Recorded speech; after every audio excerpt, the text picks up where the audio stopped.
Career choose ചെയ്ത ആളല്ല. It came into my life.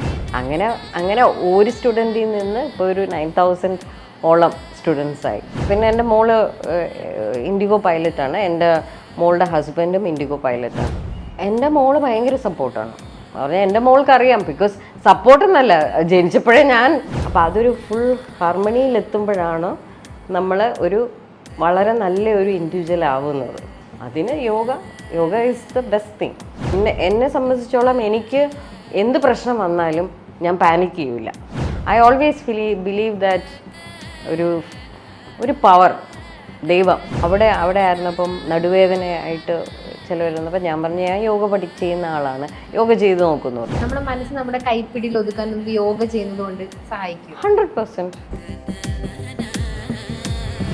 നമസ്തേ. മനസ്സിനും ശരീരത്തിനും ഉണർവേകുന്ന യോഗയെക്കുറിച്ച് അറിയാം.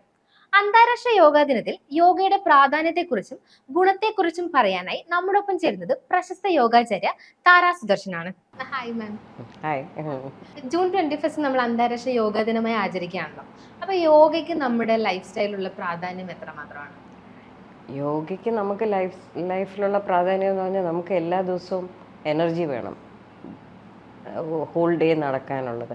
പിന്നെ നമുക്ക് ഉണ്ടാകുന്ന പ്രശ്നങ്ങൾ, ട്രബിൾസ്, എന്തെല്ലാം കാര്യങ്ങൾ നമ്മളൊരു ദിവസം നേരിടും. അപ്പോൾ അതെല്ലാം നമുക്ക് വളരെ കാം ആൻഡ് ക്വയറ്റായിട്ട്, വളരെ മൈൻഡ് കൺട്രോൾ ചെയ്ത് നമുക്ക് അതിനെ ഹാൻഡിൽ ചെയ്യണമല്ലോ. അത് ചെയ്യാത്തപ്പോഴാണല്ലോ നമുക്ക് ആങ്സൈറ്റിയും ഡിപ്രഷനും ആങ്കർ ഇഷ്യൂസും ഒക്കെ വരുന്നത്. അപ്പോൾ ഇതെല്ലാം ഇതിനെ കൺട്രോൾ ചെയ്ത് ഒരു നല്ലൊരു ഹ്യൂമൻ ബീയിങ് ആവണമെങ്കിൽ യോഗ ചെയ്താൽ അത് ബെനിഫിറ്റ് ആവും.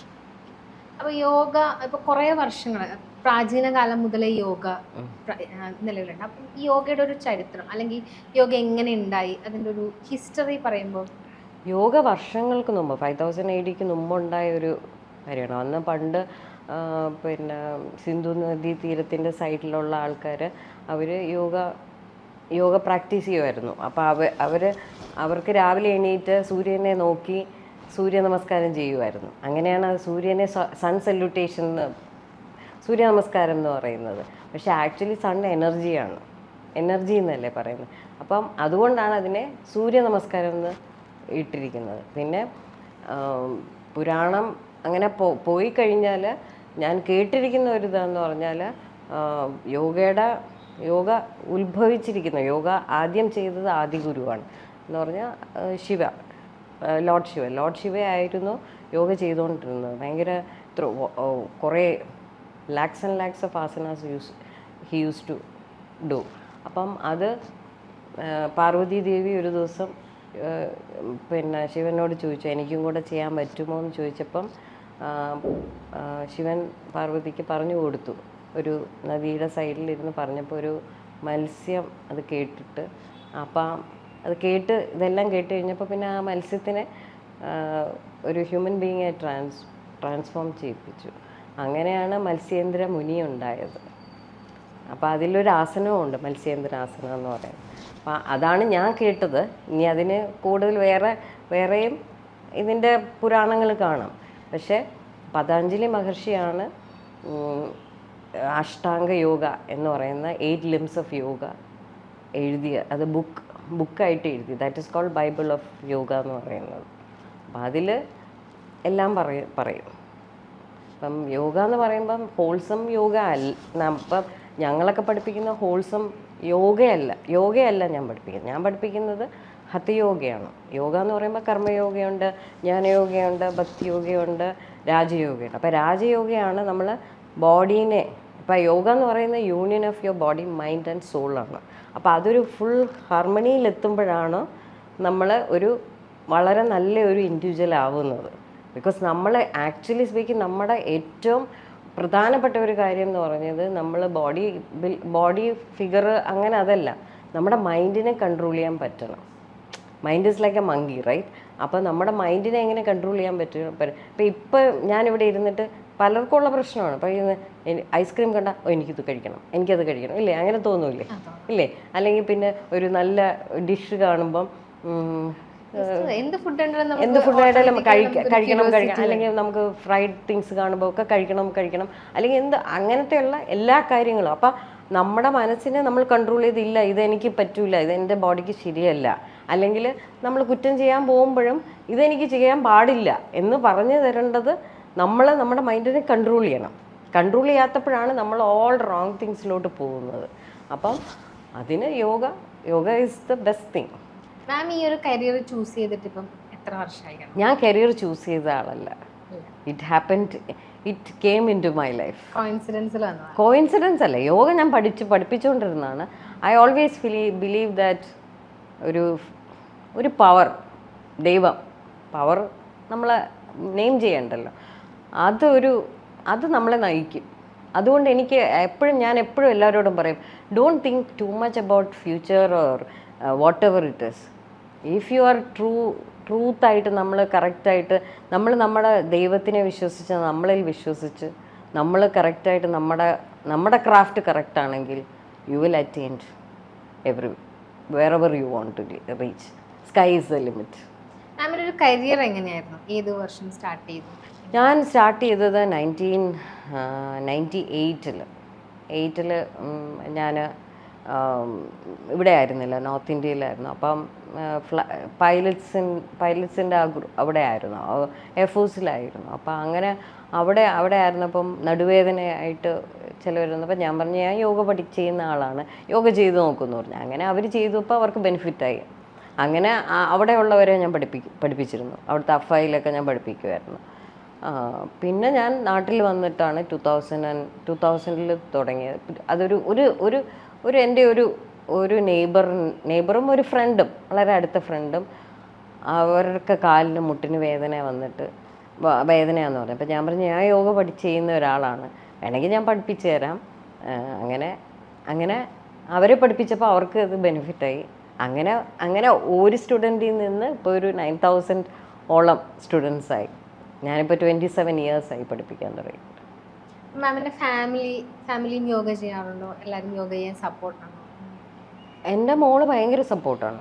പറഞ്ഞാൽ എൻ്റെ മോൾക്ക് അറിയാം, ബിക്കോസ് സപ്പോർട്ടെന്നല്ല, ജനിച്ചപ്പോഴേ ഞാൻ യോഗ ചെയ്യുന്ന ഒരാളാണ്. അപ്പോൾ പിന്നെ സപ്പോർട്ട് ചെയ്യേണ്ട ആവശ്യമൊന്നുമില്ല, നിങ്ങളുടെ ലൈഫ് സ്റ്റൈലിൻ്റെ ഒരു ഭാഗമായി പോയി. അപ്പോൾ എപ്പോഴും പിന്നെ എൻ്റെ മോള് ഇൻഡിഗോ പൈലറ്റാണ്, എൻ്റെ മോളുടെ ഹസ്ബൻഡും ഇൻഡിഗോ പൈലറ്റാണ്, രണ്ടുപേരുമാണ്. അപ്പം എൻ്റെ മോളും മോനും ഒക്കെ വളരെ സപ്പോർട്ടീവാണ്. എപ്പോഴും വിളിച്ചിട്ട് മമ്മ യോഗ ക്ലാസ് ഇന്ന് യോഗ ക്ലാസ് കഴിഞ്ഞോ എന്നാണ് അവർ ചോദിക്കുന്നത്. മമ്മ സുഖമായിരിക്കുന്നോ എന്നല്ല ചോദിക്കുന്നത്, മമ്മ യോഗ ക്ലാസ് കഴിഞ്ഞോ, യോഗ എടുത്തോ, ഇന്ന് യോഗ എല്ലാം കഴിഞ്ഞോ എന്ന് ചോദിക്കുമ്പോൾ അവർക്കറിയാം I am okay, I am perfectly fit. അതാണ് ഞങ്ങളുടെ ഫാമിലിയിലുള്ള. ഇപ്പം എൻ്റെ മോനായാലും മമ്മ എങ്ങനെയാണ്, സുഖമായിരിക്കുന്നു, മോനായാലും മോളായാലും അങ്ങനെയാണ് ചോദിക്കുന്നത്. അപ്പം ഞങ്ങളുടെ ഫാമിലിയിലൊരു കോഡാണ്, യോഗ എടുത്തോ എന്ന് ചോദിക്കുമ്പോൾ അവർക്കറിയാം ഐ ആം പെർഫെക്റ്റ്ലി ഓക്കെ എന്നുള്ളത്. പിന്നെ ഒരാൾ യോഗ ഇൻസ്ട്രക്ടറായിട്ട് വരാൻ താല്പര്യപ്പെടുകയാണെങ്കിൽ അവർക്ക് കൊടുക്കാനുള്ള ഇൻസ്ട്രക്ഷൻസ് എന്തെങ്കിലും ഉണ്ടോ? യോഗ ഇൻസ്ട്രക്ടറായിട്ട് വരാൻ താല്പര്യപ്പെടുന്നവർ സ്വന്തമായിട്ട് എനിക്ക് യോഗ പഠിപ്പിക്കണം എന്ന് ആഗ്രഹം വരണം. വേറൊരാളെ കണ്ടിട്ട് ഒരു ബിസിനസ് ആവുക അല്ലെങ്കിൽ എനിക്കൊരു ഫെയിം കിട്ടുക, അതിനല്ല. പിന്നെ യു ഹാവ് ടു ലേൺ. പക്ഷെ നമ്മൾ എവിടെ പോയാലും ഒരു ക്ലാസിക് യോഗയെ പഠിപ്പിക്കുകയുള്ളൂ. പിന്നെ നമ്മൾ ഇന്നോവേറ്റ് ചെയ്ത് നമ്മൾ അതിനെ ഡീപ്പായിട്ട് പോയി പഠിച്ച് എല്ലാം ചെയ്ത് എല്ലാം വരണം. അപ്പം നമ്മളും എല്ലാ ദിവസവും പഠിച്ചുകൊണ്ടിരിക്കണം. മാം ഇപ്പം പറഞ്ഞല്ലോ, അപ്പം മൈൻഡ് കൺട്രോൾ ചെയ്യാൻ പറ്റും. ഇപ്പം നമ്മൾ ആ മൊമെന്റിലാണ് നമ്മൾ ഡിസൈഡ് ചെയ്യുന്നത് എന്ത് ചെയ്യണം ചെയ്യേണ്ടെന്നൊക്കെ. അപ്പം നമ്മുടെ മനസ്സിനെ കൺട്രോൾ ചെയ്യാൻ, നമ്മുടെ മനസ്സ് നമ്മുടെ കൈപ്പിടിയിൽ ഒതുക്കാൻ നമുക്ക് യോഗ ചെയ്യുന്നത് കൊണ്ട് സഹായിക്കും. 100%. യോഗ ചെയ്യുമ്പോൾ തന്നെ നമ്മുടെ ആ ഒരു ആങ്സൈറ്റി അല്ലെങ്കിൽ നമ്മുടെ ഒരു ഹൈപ്പർ ആക്ടിവിറ്റി ആയിട്ടുള്ളതൊക്കെ കാര്യങ്ങൾ നമ്മുടെ മൈൻഡ്സിൻ്റെ തോട്ട്സൊക്കെ നമുക്ക് കൺട്രോൾ ചെയ്യാൻ പറ്റും. അപ്പം നമുക്കിപ്പം എന്നെ സംബന്ധിച്ചോളം എനിക്ക് എന്ത് പ്രശ്നം വന്നാലും ഞാൻ പാനിക് ചെയ്യൂല. അതിന് എന്നെ എല്ലാവരും പറയുന്നത്, എൻ്റെ മോള് വരെ പറയുന്നത്, ആരും പ്രശ്നം വന്നാലും സാരമില്ല പോട്ടെ, ഇങ്ങനെ ഞാൻ പറയും. അത് ഫസ്റ്റ് അവർ എന്നോട് പറയുന്നതാണ്. ആൻറ്റിയോട് പറഞ്ഞു കഴിഞ്ഞാൽ ആൻറ്റി പറയും സാരയില്ല പോട്ടെ എന്ന് പറയും. ഞാൻ പെട്ടെന്ന് അതിനെ ഓവർ റിയാക്ട് ചെയ്യുകയോ ഒന്നും ചെയ്യത്തില്ല. പക്ഷെ അത് നമുക്ക് ആ പ്രോബ്ലം വരുമ്പോൾ നമ്മൾ മിണ്ടാതെ നമ്മൾ കാം ആൻഡ് ക്വയറ്റ് ആയിട്ട് ഇരുന്നിട്ട് പിന്നെ നമ്മൾ അത് ആലോചിക്കണം, how can I solve this problem. ഈ പ്രോബ്ലം സോൾവ് ചെയ്യാനല്ലോ, അതിന് മുമ്പേ നമ്മൾ കിടന്ന് ബഹളം വെച്ചിട്ട് ഒരു കാര്യവുമില്ല. പക്ഷെ നോർമലി പീപ്പിൾ ഡസ് ദാറ്റ് ഇല്ലേ? അതെ, അല്ല ഇപ്പൊ നമ്മള് അതിന് ആലോചിക്കുക അല്ലെങ്കിൽ ടൈം വേസ്റ്റ് ചെയ്യാനല്ല, ക്വിക്കായിട്ടൊരു ഡിസിഷൻ എടുക്കുക എന്നാണ് എല്ലാവരും. ഈ ഒരു കാലഘട്ടത്തിൽ എനിക്കിപ്പോ ഞാനാണെങ്കിലും പെട്ടെന്ന് എന്താണോ തോന്നുന്നത് ആ ടൈം അപ്പോഴത് ചെയ്യും. പക്ഷെ അത് എപ്പോഴും നമ്മൾ ഒരു സെക്കൻഡ് നമ്മൾ പോസ് ചെയ്യണം. എപ്പോഴും പോസ് ചെയ്തിട്ട് നമ്മൾ ഇരുന്നിട്ട് ഒന്ന് ആലോചിക്കണം. ഇപ്പം നമുക്കൊരാളോട് ദേഷ്യം തോന്നി, അപ്പം ആളെന്ത് പ്രശ്നം നമ്മളോട് ഭയങ്കരമായിട്ട് ബഹളം വെച്ചു എന്ന് വെച്ചോ, അപ്പം നമ്മൾ അതേപോലെ നമ്മൾ ചെയ്യുമ്പോഴാണല്ലോ അത് പ്രശ്നം ഉണ്ടാകുന്നത്. പക്ഷെ അതേ സമയത്ത് നമുക്ക് ഒന്ന് പോസ് ചെയ്തിട്ട് എന്തിനാണ് ഇങ്ങനെ ബഹളം വയ്ക്കുന്നത് എന്ന് നമുക്ക് ആലോചിച്ചിട്ട് നമ്മളതിനെ കാം ആൻഡ് ക്വയറ്റ് ആയിട്ട് ഒന്ന് പോയി സോൾവ് ചെയ്താൽ ചിലപ്പോൾ സോൾവ് ആയിപ്പോവും ഇല്ലേ? അപ്പൊ ഇതുപോലെ തന്നെ നമുക്ക് ഇമോഷൻസും കൺട്രോൾ ചെയ്യാൻ പറ്റും. ഇപ്പം ചിലപ്പോൾ പറയല്ലോ ബ്രേക്കപ്പ് അല്ലെങ്കിൽ വേറൊരു ഫാമിലി ഇഷ്യൂ, അങ്ങനത്തെ ഒരു മെന്റൽ ഇഷ്യൂസും യോഗയും തമ്മിൽ നല്ല ബന്ധമുണ്ടോ? മൈൻഡിനെ നമ്മൾ കൺട്രോൾ ചെയ്യുമ്പോൾ നമുക്കുള്ള സ്ട്രെസ് ഹോർമോൺസ് എല്ലാം when you do yoga for a 1 hour yoga class yoga ചെയ്യുമ്പം നമ്മുടെ ഹാപ്പി ഹോർമോൺസ് ജനറേറ്റ്സ്, മനസ്സിലായോ? അപ്പം നമ്മുടെ സ്ട്രെസ് ഹോർമോൺസ് പോവും. അപ്പം നമുക്ക് കുറച്ചുകൂടി ഒരു ബ്രൈറ്റർ ആവും, നമ്മൾ കുറച്ചുകൂടെ എനർജറ്റിക് ആവും.